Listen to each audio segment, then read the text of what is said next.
It's the final weekend of the season for the Clio Cup Europe. Welcome to Barcelona, everybody, for race one of two. 25 minutes plus one lap, and the 1 minute board is shown. It is a full field, 44 pocket rockets, good to do battle. And it's a weekend that will decide yet more champions, not only in the groups, but of course overall as well. It is between David Pouget and Nicolas Milon. Nicolas Milon is ahead on the grid, but really it is Milon who is walking towards the title because David Pouget has got to win both races to keep alive his hopes. Anthony Girardot starts on pole position from Mathieu Lano-Pedoncs. The second row is Marc Guillot and Nicolas Milon ahead of David Pouget and Alex Royo. Kevin Jimenez lines up seventh ahead of Jordi Palomeras, then Alejandro Schimpf and Nicolas Abea, with Antonio Herrerias and Paul Cocagne coming next on the grid ahead of Alexandre Alboy and Jesse Spinkovics. Then it's Adrian Schimpf and Eric Zabella. Looking even further down the grid, you will find amongst the newcomers driving 127, the Finn, Juuso Petteri Pantela. Another newcomer, relative newcomer, is Leo Jusset. And you've got battles going on as you look down that grid and the cars leave the line, not only for overall, for the groups, but also the challengers, the under-25s and the gentleman drivers being fought out as well. David Addison trackside, and the cars accelerate away with the man at the back of the grid being Yereli Ospanov, who had one spin with contact in qualifying, then ended up in the gravel. And if you cause a red flag, which he did, you lose your best lap time. So he didn't really get a time at all to his name. And it was Javier Ceremonies who was his aggressor that turned him around, put damage in the back of the car. The 27th and 28th races of the year, it's been a pretty gruelling season. One or two of the cars do look a little less pristine than they did at the start of the season, but the quality of racing all year has been outstanding, and expect more of the same here. Now, Anthony Girardot, the man that starts on pole position, is certainly a live wire. There is no doubt about that. He's going to be the man on pole position with Mathieu Lano-Pedoncs lining up alongside him. The top four on the grid, by the way, are all from the Milan Competition stable, and then you get David Pouget, who heads the GPA racing squad. He will start fifth. Now, go back to the championship as you see just how many cars there are still pouring their way down toward turn 1 and 2, the first right-left sequence. David Pouget's got to win both races, and he starts behind his main championship rival. All Nicolas Milon needs is one second place out of the weekend, but equally, if Pouget's not winning, he's the champion. So that's pretty straightforward as far as he is concerned. But then you've also got those two going toe-to-toe in Group B and Group D, which is effectively Clio Cup Spain anyway. You've got the Challengers battle. Kevin Jimenez wants to win it in Group B. He wants to win it in Group D as well, but he's got Alexandre Alboy and Mathieu Lano-Pedoncs up against him. As far as the gentlemen are concerned, overall it is Franck Horn, or Horn as he prefers to be known, versus Léonard Viguet, and Horn can win in race 1. As far as the groups are concerned, in Group B, Laurens Yadus is already the champion, and in Group D, it is between Horn, Polderman, Javier Ceremonies and René Steenmetz, as the cars work their way now up onto the completion of this formation lap. So lots at stake over the course of the next 25 minutes plus one lap. The championship next year set for fewer rounds than 28 because it's been a gruelling season for the teams in terms of the calendar, in terms of the costs as well. But fair play to everybody that has been in the championship this year, because it has been an outstanding season. We've had some great racing and massive commitment from just about everybody involved. We've had something like over 90 different drivers within the championship. In fact, we're up to the hundreds already. So it has been an outstanding season of commitment from drivers and teams alike. So you've got, on the one hand, all these different championships to look at, calculators at the ready, and on the other hand, you've got two good races to look forward to on a circuit that gives, for these cars, lots of overtaking opportunities, lots of potential places for drama. Here's one of them. The run down towards the chicane. You've just seen another as well, the turn 10, almost hairpin at the end of that fast back straight sequence. And such a busy grid, surely not everybody is going to survive the first lap, he says, tempting fate. So to the grid they will come. It is the dark blue car of Anthony Girardot that will line up on pole position. And then with him at the front of the grid, the largely white car of Mathieu Lano-Pedoncs, who's had two Challengers wins this year. Marc Guillot's very Renault, bright yellow car, comes next. Then his teammate and the team principal, the player manager, Nicolas Milon, will line up fourth. All Milan Competition cars at the front of the grid, and the blue, the yellow, the red, all to do with Power Rangers and their colours. Nicolas Milon, as the team leader, goes with the red colours, and he will slot into place fourth on the grid. And the last couple of cars still filtering their way down towards the chicane. So for Anthony Gerardo, it is now quite a long wait at the very front. But he is a feisty driver. He has had already this year 4 wins. He's been on the wrong side of officialdom on more than one occasion. The race director, Joël Duval, in charge for this weekend. And as soon as the last few cars are on track, then we will be good to go. When I say on track, I mean coming out of that last corner. And they're still doing it. So coming up now from turn 14, ready for the start of the race itself, and taking another step forward in some cases towards championship outcomes. And for other drivers, this is going to determine who is going to be champion. So the cars are on the grid. We look forward then to the penultimate round of Clio Cup Europe. The drivers now look towards the lighting gantry, and in a moment then the lights will come on. 5 red lights. When they are all extinguished, the race will be underway now, and it is blast off with a good start made by Gerardo then as the cars accelerate down towards turn 1. Mathieu Lannon-Prudence tries to get up on the inside of him then, but to no avail as they head down towards the first corner. Nicolas Milon to the inside line as well, also looking for a way through. And then as the cars now dive down towards the first right-hander, Milon to the inside line, needs to keep out of trouble here, needs to bank points, but also stay ahead of David Pouget then as the cars now turn their way up through the right and left first corner sequence. Are they all going to survive the rigours? So far so good, and Gerardo has managed to gap everybody else by a couple of Clio's lengths, which doesn't say much, I'll grant you. But now as they sprint their way up towards the turn 3, 4, this never-ending right, up towards the tighter right-hander of 4, it is Gerardo in charge. Just about everybody else trying to be second here as they wriggle their way into view for the first time. A bit of dust being kicked up in the background, as in this 30th year of the Renault Clio and the 30th year of the Barcelona circuit, incidentally. They come through for the first time. Kevin Jimenez there on the tail of the traffic as the field now accelerates up towards the corner with Jimenez on the back of the opposition. So as they turn now on towards turn 7 and 8, turning left, turning right. Up front, still trying to break clear of the opposition, is Anthony Gerardo, who is in charge, but the rest going after him then as the cars now sprint their way towards the end of the opening lap of the race. Heading down now towards turn 10, it is Gerardo in charge, but the rest of them now coming back at him because Lannon-Prudence arrives on the tail of him. And then in third place it is Nicolas Milon, and up into fourth is David Pouget, and Pouget goes to the outside line against Milon as they head up the hill, tries to go all the way around the outside of his championship rival. Pouget here, as he has been for much of the year, is outnumbered. He is the one GPA driver in and amongst all of the Milon team drivers. Nicolas Milon it is that hangs on to the position then as they come down the hill. More of them challenge behind him into the chicane, and at the end of the opening lap, Anthony Gerardo, the man who was leading for the bulk of the lap, is trying to keep them all at bay. He does so. Lannon-Prudence is second, Milon is still third. Fourth then is David Pouget. Marc Guillot is in fifth place. In sixth as they come over the line is Alex Royo. Seventh is Kevin Jimenez, and a small gap has opened up between them and everybody else. Over the timing line they go. Now look for the red car of Milon because he's under attack from Pouget. The all-yellow car coming out of the draft there is Marc Guillot. Guillot is trying to take points away from Pouget. He's also trying to protect Nicolas Milon. So Pouget has got to win the race, come what may here. And right now, he can't make his way through the traffic. Now, the problem he's got is the problem he's faced all season. Milon is quick, Pouget is quick. Milon has quick teammates that are always up near the front, whereas David Pouget's teammates, the fastest of them is Kevin Jimenez. He's a bit further back in the pack and not really able to help out. Now there, look, Milon making a move on the inside going into turn 4. That was against Lannon-Prudence. It didn't work. And as a consequence, he's slightly delayed. And look at Pouget all over him like a cheap suit now. Comes to the outside line as they make the run towards turn 6 and 7. Plunge down the hill.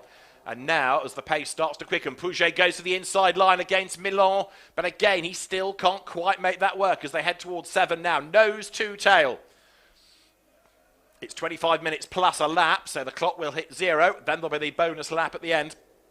We're a long way off that happening, though, right now, as it is once more Gerardo, who's in charge as the cars make the run again up towards the back part of the circuit then.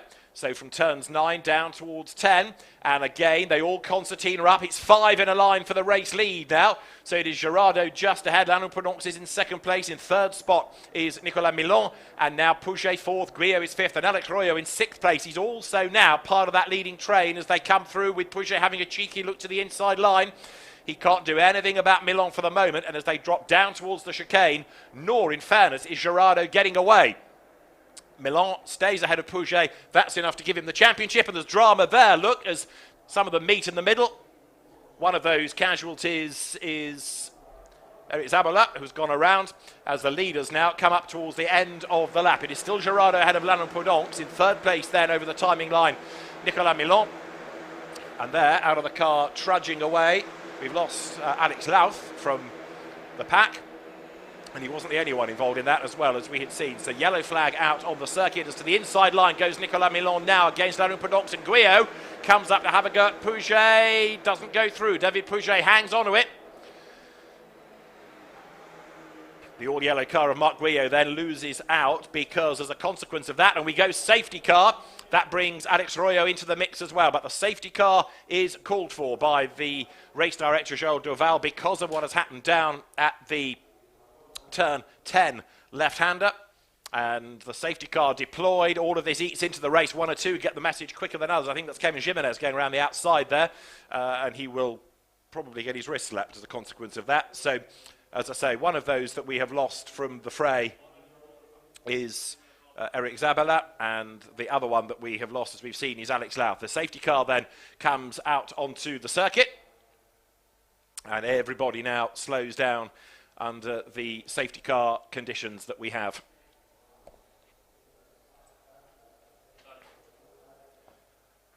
So the field turns through, and with the yellow flags waving, safety car neutralises the race. As I say, all of this does count within the 25 minutes before you get to that bonus lap, and it's a long lap around here. They were doing in the qualifying session 2 minutes 6.008, the best lap by Anthony Gerardo. So down the cars come. Now it's a case of trying to keep the warmth in the Michelin tyres, and also the pressures up, ready for the restart. So Gerardo it is who leads the way. In second spot, as the field comes towards the braking zone, is then Mathieu Lannon Prononx, who's also the leading challenger. In third is Nicolas Milon. Fourth is David Pouget. Fifth, Marc Guillot. Sixth, Alex Royo. Seventh is Kevin Jimenez. In eighth place, currently 162, is Alejandro Schimpf. Then in ninth place, Antonio Herreras, and the top 10 being rounded out at the moment by Adrien Schimpf. And there is the reason that we have to have a safety car, because there are 2 battered cars and one of them is nose first in the gravel, so they aren't easily able to be driven away. So right now, the field turns from the top of the lap, if you like, from turn 12, 13, drop downhill, there's the chicane, 14, 15, and then 16 is the final corner on this iteration of the lap. But there is, of course, the option to run all the way from 13 to the end of the lap and make it one really long right-hander, effectively, with a tiny, tiny straight in the middle. So Gerardo heads them over the line. Marshall's quickly on the scene to try to drag the cars out of the way. There are quite a few that have got the odd dent and scrape on them after what has been a really tough season, and it's got tougher and tougher for David Pouget with these dramas, for example, at Monza, where he had a sizable accident, not his fault, but in qualifying he was the victim of other people's strange way of completing a lap, and it ended up with him having a lot of damage. Pouget has taken the fight all year to Nicolas Milon, and David Pouget with 5 race wins. He's got a stellar CV as well and multiple titles. Here's a replay of exactly what went wrong, and it's a massive dive up on the inside line that ultimately did for the incident there. So that was Alex Lauth, who tried to make a move. He did make a move, but he didn't get the braking right at all and nailed Eric Zabola as they turned into the corner. And Zabala's car with damaged suspension. Just wonder whether it might even have been a braking issue for Lauth, because to be quite so late on the brakes makes you wonder whether he had much under his foot anyway. However, the net result is that the 2 cars are out. We are behind the safety car for the moment, and the clock ticks on down here at the Barcelona circuit. We've got 16 3/4 minutes still on the clock. And you know the drill by now. When the lights go out on top of the safety car, that's the indication that we will be good to go. Now here's a replay of the start, and 1 or 2 getting better getaways than others as the 44-strong field poured away, but it was Anthony Gerardo converting pole position into the race lead. Nicolas Milan having a look to the inside line, but not able to find a way through on the inside of Lanu Podonks, but significantly staying ahead of championship rival Pouget. So, safety car on track. The field turns through and now makes the run up towards the turn 9 area of the racetrack. This circuit that is 4.6 kilometres in its length, and as I say, depending on which iteration of the last few corners you use, it's either 14 or 16 corners long. The incredibly long pit straight that is absolutely ideal to, in these cars, tow, because the shape of them means that they're like little bricks getting through the air, and always one of the beauties of one-make racing has been small cars and with relatively small engines. These pocket rockets are 200 brake horsepower, lest you forget, with their 1330cc turbocharged 4-cylinder engines, 5-speed sequential gearboxes, Michelin tyres, and the Renault Sport story. Renault Sport has always been a massive supporter of one-make racing, be it nationally or internationally. For many, many years, there was the Renault 5 Turbo International Championship, and then along came the 21 Turbo. We had Spiders, we've had the Alpine V6s, we've had the Clios and the Clio V6s, and that Renault, sadly without a UK one-make championship, still with these very, very strong regional championships. And the groups I was talking about earlier are effectively regional championships within the European. So if you can't do all 28 races, you could only perhaps do 6 events. Well, that means you could enter Group B and still be a champion by doing a season within a season, if you like. Now, the safety car comes across the line. I must confess it's taking longer to sort out that drama at turn 10 than I would have anticipated. But for now, the field comes through, and Mathieu Lanu Podonks, the man in second place, the man with his eyes set then on Anthony Gerardo when we go back racing. But right now, it is Gerardo that's in charge. In second place is Lanu Podonks. And because we've had relatively little racing done thus far, fastest laps are being set under the safety car right now. There is Eric Zabala's Team VRT car, one of the Spanish teams that's suffered damage, so that's the next one to be hoiked out of the gravel. So hopefully at the end of this lap, we are going to be able to go back racing, and that's going to give us something like 11 minutes, 11 and a half minutes on the clock potentially. Big frustration for those drivers that need to get on and try and make up some places, David Pouget amongst them, but it also, of course, means that if he's on his toes at the restart, he gets another chance at Milan, and everybody ahead of him is in relatively speaking striking distance. They'll all be bunched up. So Gerardo is the man that leads the field. A quick look at the classes. The man in second overall, Mathieu Lanu Podonks, leads the challengers. You have to go quite a long way down, though, to find the first of the gentlemen, and it's a man that's had a win already in the category this year, number 21, Stefan Polderman, in the Chefo Sport car. Chefo Sport is a Spanish team, but it's the Dutch driver who leads the gentleman class at the moment. The fastest lap, by the way, has been done by one of the Schimpf's brothers, Alejandro Schimpf, for the Cota Automotion team, and he is in 8th place overall as the cars wriggle their way towards the completion of this 5th lap here at the Barcelona circuit, the Circuit de Catalunya, home, of course, of the Spanish Grand Prix, of GT World Challenge Europe. It's been here this year. The DTM has been here in the past. It's, of course, a venue now for World Rallycross, a busy, busy circuit. And a busy weekend, part this weekend for Clio Cup Europe of the racing weekend idea that's trying to reshape Spanish motorsport by bringing together TCR Spain, the Spanish Touring Car Championship, and Spanish Formula 4, and a GT endurance category that is burgeoning and building all the time, and trying to harmonise the main categories of Spanish motorsport, put them all together on one bill, build back the fan base, and guest races like Clio Cup Europe certainly adding to the fun as well. And although it's a vast circuit, this, in terms of the number of grandstand seats, it's been pretty busy in the paddock all weekend, which has been really encouraging to see. So then, drivers itching to get going, and we await the lights out on top of the safety car. So as the field then comes towards the completion of the lap, the lights are still on, so heading towards the chicane. The car is off the track now. As you can see, Eric Zabala's car out of harm's way, but is that too late for the race director to give the indication to turn off the lights on top of the safety car? They're still flashing, and yep, it's going to do one more lap, I'm afraid to say. So through it comes again.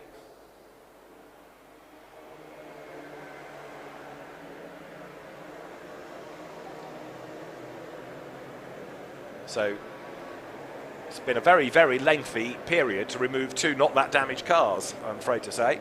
And it seems as though there was a limited number of people that were able to get to the incident zone. Marshall's sweeping up elsewhere. That's not where we had the accident, that's elsewhere on the lap. But there were relatively few that were able to assist with the problem. So I think it was just the two marshals in the recovery vehicles having to get both out of the way, move one into a safe place, unhook, go back for the next one. So it's a shame that it was one recovery vehicle, not two, that was dispatched. But maybe initially the thought was that the cars could be pushed. Anyway, fingers crossed this time we'll be back racing. Looking across from the high perch that we have overlooking the start and finish line, the Marshall's post opposite me at the timing line has withdrawn its yellow flag. A green is being anticipated, but we've only got 10.5 minutes plus the regulation lap, so very, very little racing, relatively speaking, left compared to the 25 minutes they had initially.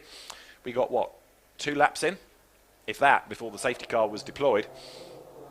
There are 1 or 2 frustrated drivers I can see trudging back down the pit lane as a consequence of their early demise. But now then, as the cars come towards turn 7, make the climb up the hill, hopefully those safety car boards are going to be withdrawn. The lights are still flashing on the start line, but as I say, a green flag is in the hand of the marshal opposite me at the timing line. So fingers crossed at the end of this 6th lap we'll be good to go racing, but the clock keeps on ticking. So real frustration for the drivers that they've got a shortened number of racing laps in, and the lights are out on top of the safety car, as you can see. So we are good to go at the end of this lap. Trouble is, safety cars breed safety cars on occasions, and it could well be that with everybody bunched back up again, the fun and games will continue, which you'll find out as the cars then come to the braking zone for 10. Back onto the power, the road just climbs uphill a little bit through turn 11, which is another left, so it's a left hairpin and a left again, then a long right of turn 12 here up towards turn 13.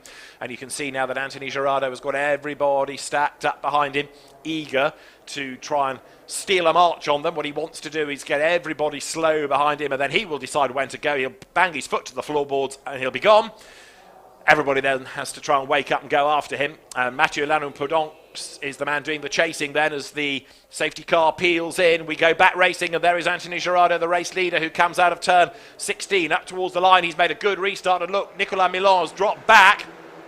That could be tactical, really, to prevent Pouget from getting up after those two. Even if he does get past Milan, it's going to be a big gap, so Pouget's chances of winning the race in 8 3/4 minutes looking pretty slim. Nicolas Milan goes defensive on the inside line there. David Pouget's white and yellow car to the outside line. The two masters of Clio Cup Europe this year go toe-to-toe. Pouget to the outside line. That's going to be the inside for the next corner. Pouget should go through, but Milan's got the inside for turn 3. Comes back at Pouget, tries to retake the position, and he does so on the inside line. David Pouget hung out to dry. Marc Guillot comes up the inside as well, but Pouget is still there, still pushing, still trying.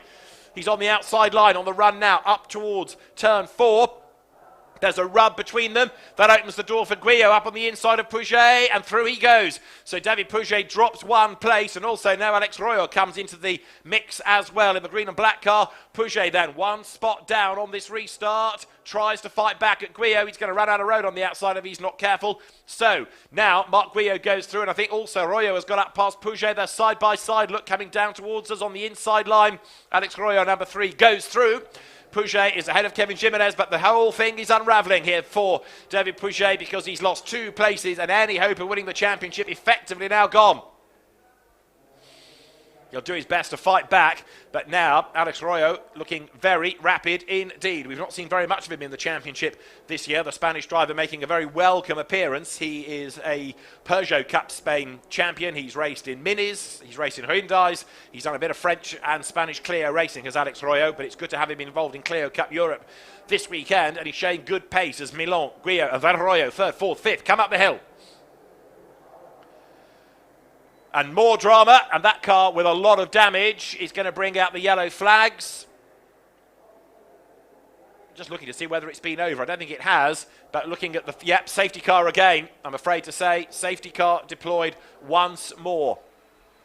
So off the road has gone their Horn's car, the GPA Racing entry, same team as David Pouget, and our second safety car intervention. I suspect that wasn't done on his own. He may well have had an assist in all of that we'll try and piece together. But 6.5 minutes plus a regulation lap. This, I'm afraid to say, is not looking very good for the number of racing laps left, is it? So the safety car turns through. More frustration from the drivers thinking, oh, God, what now? And the answer is that Horn is in the gravel, and that's also significant as far as the gentleman battle is concerned, being Group D, because Horn was one of the drivers fighting for that, and he's also, of course, trying to win it overall. So he could have won the championship overall in this first race. Now we need to have a look at the progress of Lionel Viguier, because he is the main rival. Well, he's third in class at the moment, he's Viguier. So I suspect that's where he's going to stay, actually, as well, given the time left on the clock. But Horn, with quite a bit of damage, not only is out of this race, but there's going to be a question mark over that car for tomorrow. Separate qualifying tomorrow morning for race 2, the 28th race of the championship. Horn, I think, is out of the car, so he should be okay. And now it's a case of trying to drag that as swiftly as out of the gravel bed.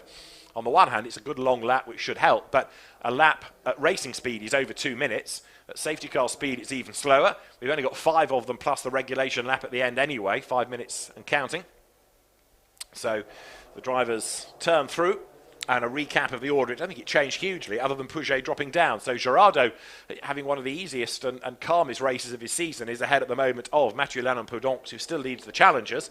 In third place now, it is Nicolas Milon, ahead of Marc Guillot, who gained. And then fifth, it's Alex Royo, who gained. Down to sixth has gone David Pouget.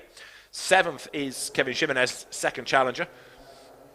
Eighth is Alejandro Schimp, third challenger. Fourth is, as we have a replay of the move, first of all, let's just look at Pouget before I go back to the order. This was how he lost places, by trying to gain, really. To the outside of Milon. On the outside line there, that's the inside for turn 2, looked good. But Milon stood his ground there, coming through 3. And with Pouget hung out to dry on the outside, Marc Guillot arrived on the scene as well. And at the next corner, was able to go by. Back to the classification. Ninth currently is the next to the Schimpfs, Adrian Schimpf. And in 10th place, another of the Spanish cars, Antonio Herrerias for Chefo Sport. And they're one or two almost getting themselves caught out under the safety car conditions as Horn's car is removed. And that was Michel Fay who slowed, and people almost connected with him.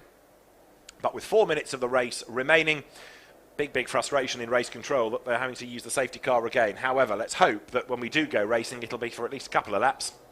It's been a day of stoppages. Not only we had a red flag in the Clio session, but we've also had a number of red flags through other categories throughout the day. So the organisers here at the Circuit de Catalunya are working hard to keep the timetable on track. And the safety car is going to come through. Yeah, it'll be at least one more lap. But I'm hopeful this will be the final lap under the safety car, because Horn's machine, as we had seen, was being dragged out of harm's way. So the GPA racing car should be safely parked, and we should be back running. But this also means that the Gentleman Drivers' Championship should go down to that last race tomorrow.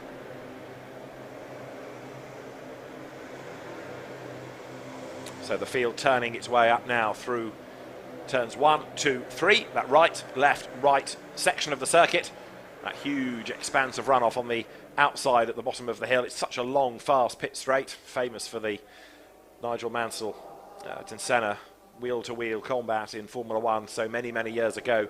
And the Circuit de Catalunya celebrating its 30th anniversary, just as is the Renault Clio itself, the first Clio championship dating back to 1991, when they were popular in national competition. And the Clio has had lots of different variations ever since, but this current RS version, the flagship Clio, and as I've been saying, very rapid cars indeed. They make a good noise, they look good, and very popular with the one-make specialists, with the young guns and the gentleman racers. And as ever, Renault putting in a huge amount of effort to make a championship good for everybody, with the clever idea of having these regional groups, championships within a championship for those that can't afford to do the full season. And it's a season that has taken the teams from Nogaro to Monza, then to Magny-Cours, to Hockenheim, Mazzano, Paul Ricard, Hungaroring, Imola, Spa, the Red Bull Ring, Valencia, back to Paul Ricard, back to Monza, and they finish this weekend here at Barcelona. So as you can see, there's been an awful lot of zigzagging across mainland Europe, and the fact that 44 cars are on track this weekend is very impressive indeed. So it's going to be 2 more laps, I think. The lights are out. Are they on top of the safety car? They are. So the safety car will peel in. So we'll have 1 more lap up to the end of the time, and then the regulation lap at the very end.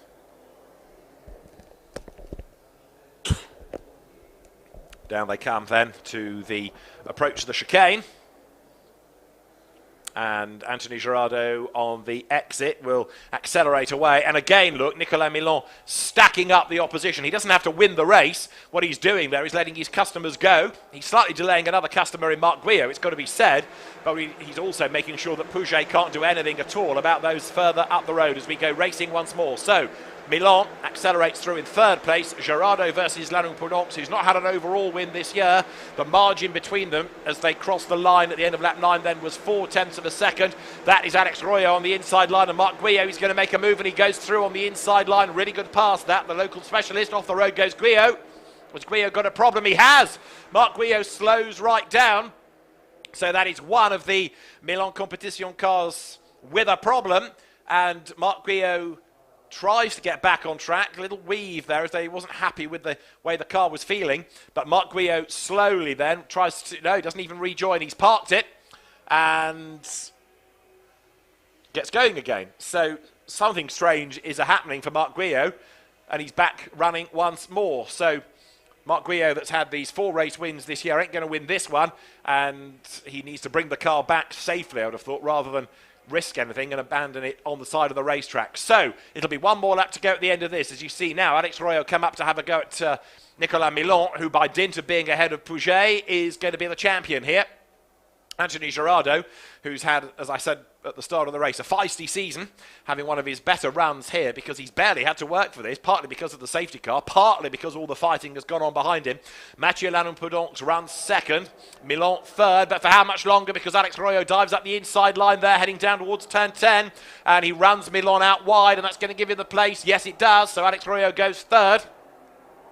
Pouget now to the outside line, makes his own arrangements, gets up to the outside of Milon there. He's got his nose in front, has David Pouget, as they come off the corner. Now he needs to try and cut across the nose of his main championship rival, and David Pouget, the bespectacled French driver, does go through.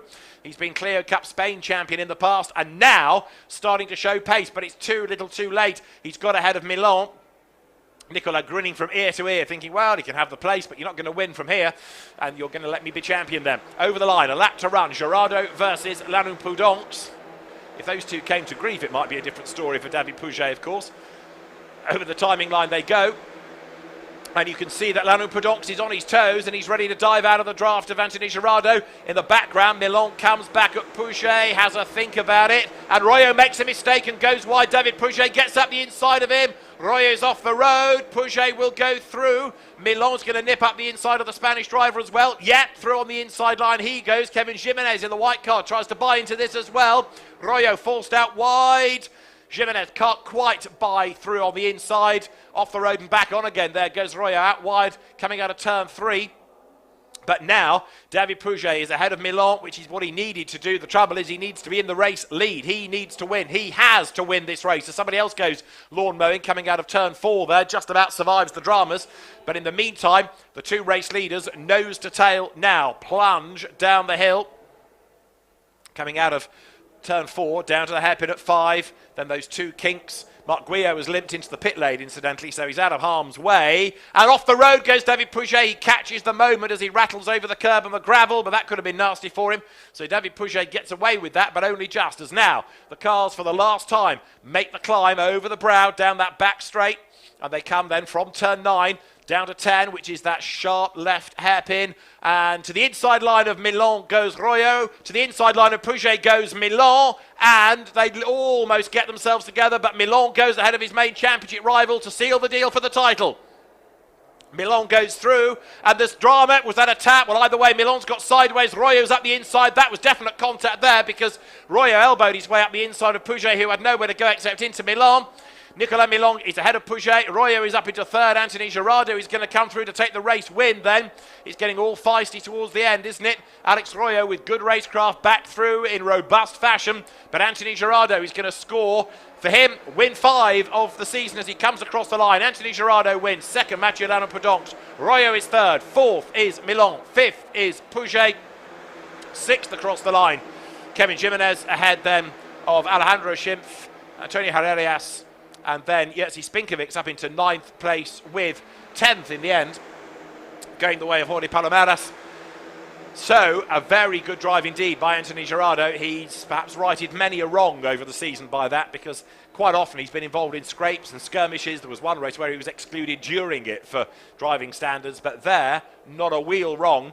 It's just a shame that we had relatively few racing laps for everybody else to make any progress up against him. But what racing we got in was certainly good, especially that last gasp battle between Pouget, Milon and Royo.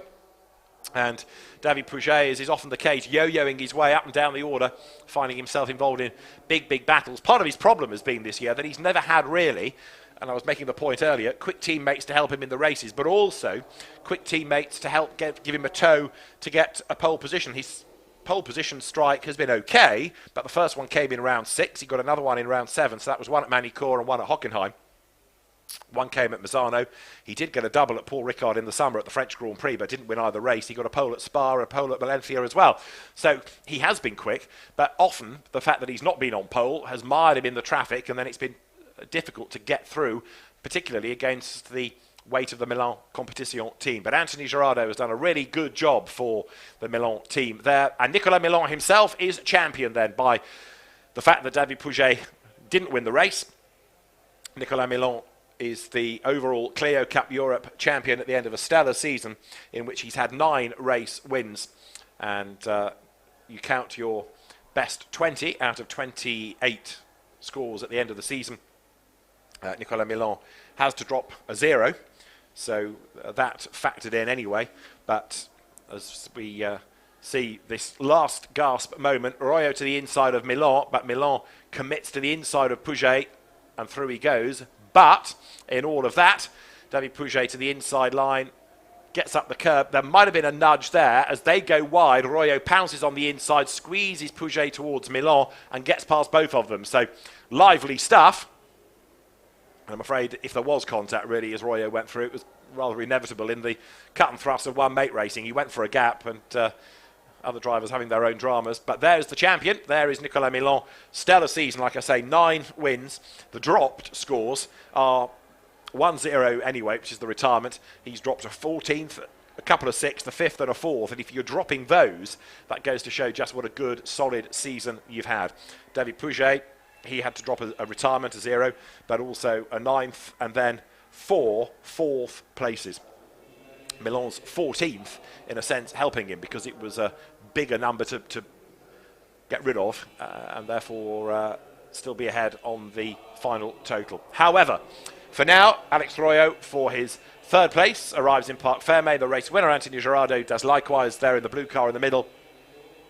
And Mathieu Lanopoudomps, an excellent drive to take 2nd place, which is his best result of the season, as Anthony Girardot clambers out of the car. As I say, this wild man image he kind of built up for himself has certainly been scotched in that race, because that was a great drive.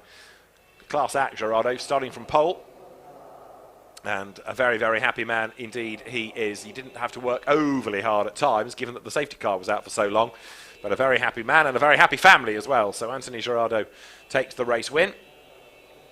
And the top 3 overall, the top 3 in the challengers and the gentleman classes, making their way towards the pit lane.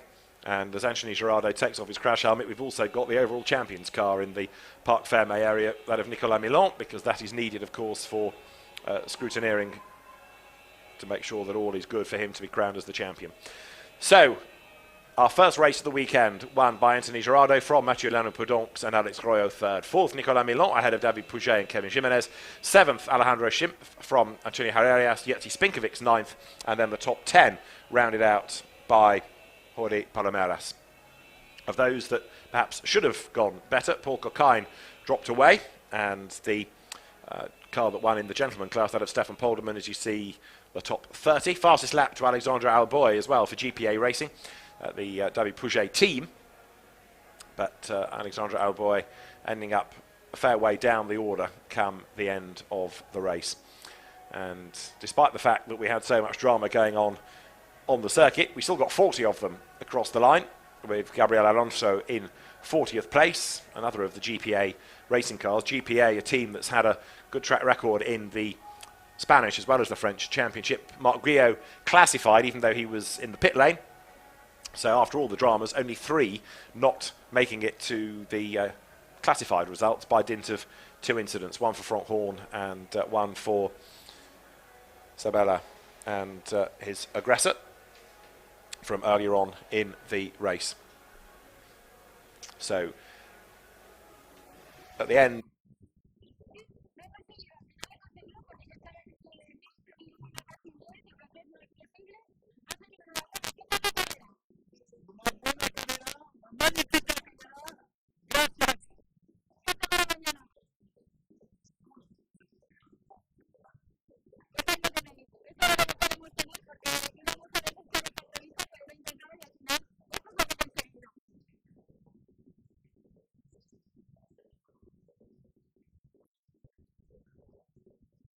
so for Anthony Girardot, a race win, and that gives him, as I say, his 5th of the season, with Nicolas Milan, 9 times a winner, the provisional champion. The drivers making their way very shortly up to the podium, as the klaxon sounds in the background to open the pit lane for the Spanish Formula 4 Championship cars that will make their way out onto the circuit next. But there, the Renault badge on Anthony Girardot's car at the end of a great drive and some very lively racing that we've had as well throughout the course of this penultimate round of the championship, as we have a look at some of the highlights for this first of 2 25-minute races plus 1 lap. That was our earlier incident that took out Zabella and took out Alex Lauth. It's a great battle between the 2 title rivals, David Pouget and Nicolas Milan. They've been virtually inseparable all season and inseparable on track as well, with Pouget fighting around the outside and Marc Guillot getting involved as well. In the end, Guillot we lost with mechanical dramas, and this big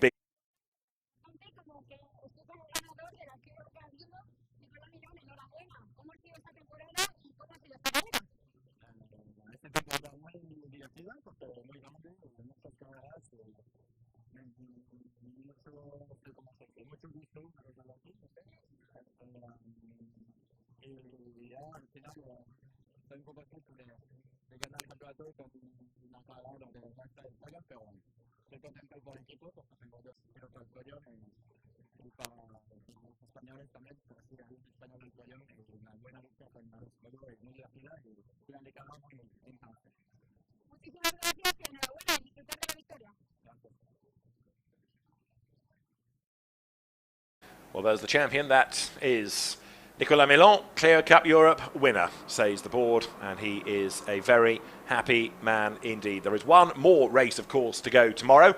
There will still be 1 or 2 championships up for grabs, such as the classes like Challengers and the Gentlemen, and also the groups to finish off as well. But for others, it's a final chance to go for glory and for a race win. So we'll look forward to qualifying at 9 o'clock, and then the final race of Clio Cup Europe will take place tomorrow at 10 minutes to 3. The cars hit the circuit. So the drivers making their way up now to the podium. And here in the November sunshine in Barcelona, you can see and hear single-seaters making their way through the pit lane, ready to head to the grid. Busy weekend for Formula 4 Spain, which is another category with a very, very good entry, which is really heartening to see that single-seater racing is doing very well over here and attracting drivers from the UK and from mainland Europe elsewhere, as well as the Spanish drivers. So good to see F4 growing and growing and growing globally, as it should be. And this racing weekend attracting the fans, which is also good to see. So this concept of bringing together single-seaters, touring cars and GT cars in Spain, of course, anything through a pandemic is far from easy. Launching a new racing package likewise, but it's been a success so far, and it's building all the time. The podium is ready. The drivers, I think, are just about ready, and so in a few moments' time, the podium here at the Barcelona circuit will be getting underway.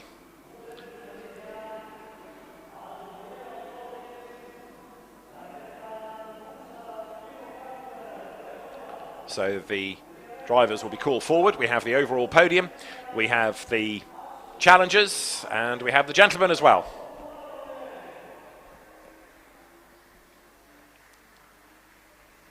So out come the drivers.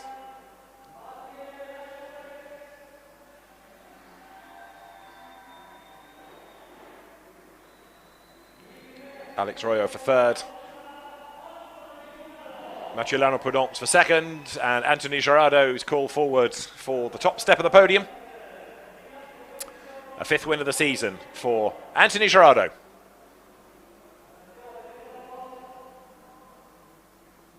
And now the Milan Competition team represented as well, which means that the trophies can be presented to the drivers.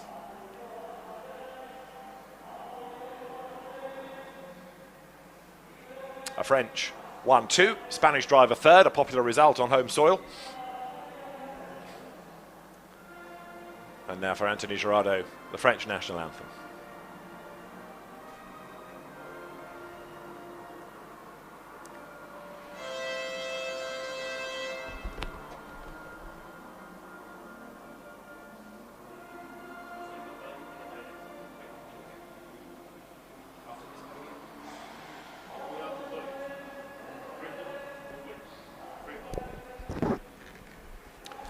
So now, trophies for drivers, and the trophies held aloft for the photographs.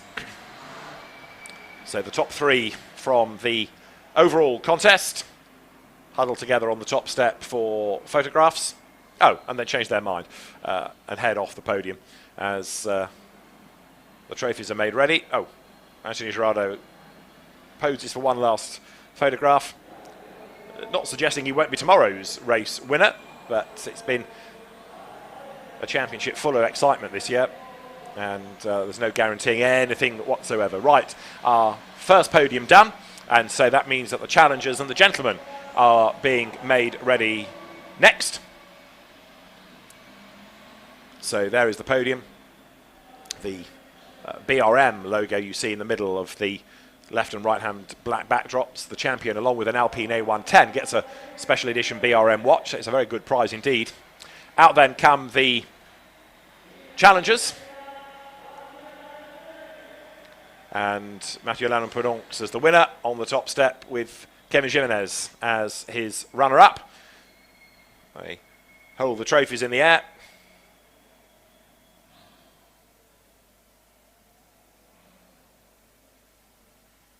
And as they head from the podium, it is the gentlemen that are going to be our final three drivers.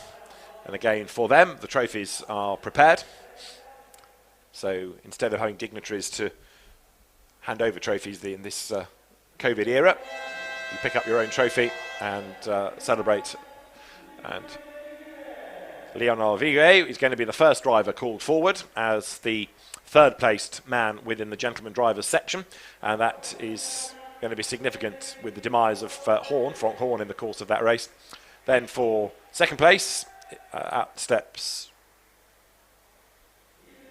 Jeremy Bourdegaray, and Stefan Polderman takes a second gentleman drivers win of the season. It's been a tough season on occasions. He's been excluded from a race or two, but Stefan Polderman has been another stalwart of Clio Cup racing, and the Dutch driver takes the class win. And with that, the podium ceremonies, I think, are just about complete, with the drivers then having one more race to go for the championship, and that is tomorrow. And that therefore ends a slightly interrupted race, it's got to be said, for Clio Cup Europe here at Barcelona, and we'll look forward to race 2 tomorrow. So we'll leave you with a look at the highlights. We'll see you tomorrow for the final race of the year. For now, from David Addison in Catalunya, it's goodbye.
try to put this